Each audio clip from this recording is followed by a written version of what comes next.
رزق میں برکت کے لیے ایک مجرب وظیفہ۔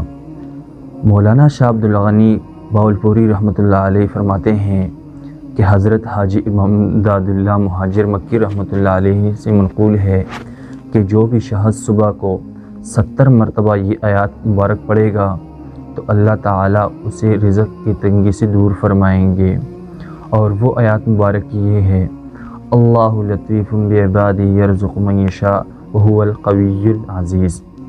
اور یہ ایک بہت ہی مجرب وظیفہ ہے۔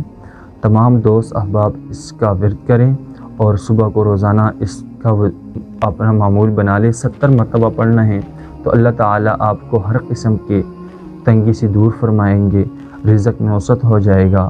اللہ تعالیٰ مجھے اور آپ سب کو اس وظیفہ کو اپنے معمول میں لانے کی توفیق نصیب فرمائیں، اور جتنا بھی ہو سکے آپ دین کے ساتھ جڑے رہیں تو اللہ تعالیٰ آپ کو ہر جگہ کامیابیاں عطا فرمائیں گے۔